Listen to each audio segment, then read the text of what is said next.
Cenat could be facing up to 5 years in jail after a massive riot broke out in New York City. The popular Twitch streamer announced that he would be doing a giveaway in New York City. No big deal, right? Well, things did not go as he had expected. A whopping 6,000 people turned up and chaos ensued. Within a few minutes, a fully fledged riot had broken out.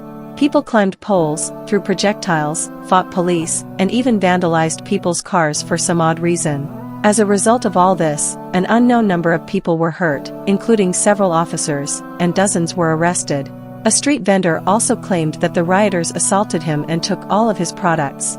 In response to the riot, the NYPD issued the highest mobilization level possible, calling in more than over 1,000 officers to the scene. Cenat along with his team were taken into custody. In a statement to the media, the police chief stated that over 65 people had been arrested, 30 of whom being juveniles with at least 12 people being injured. Is now facing multiple charges. One is for inciting a riot, which could carry up to a year in prison, and also unlawful assembly carrying up to 90 days in jail and a fine of $1,000. He is also facing a charge of disorderly conduct. It is likely, however, that will not face a criminal conviction but rather something to do with disorderly conduct. Was released from custody over the weekend.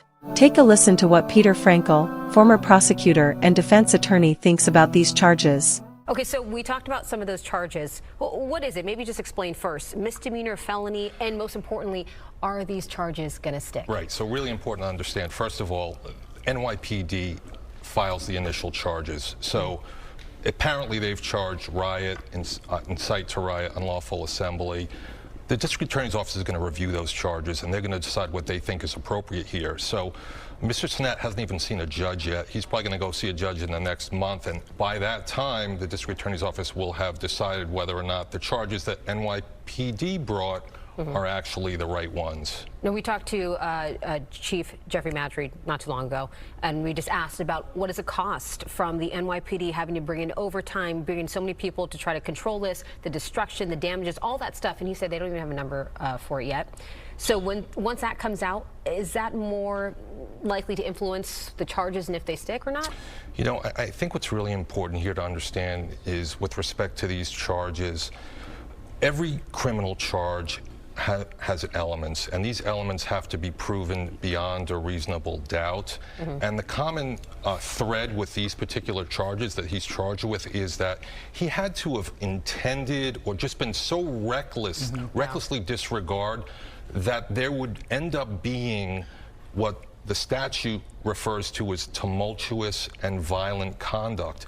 And I just don't see it here. I don't see it here. This kid had, you know, a giveaway of PlayStation 5s.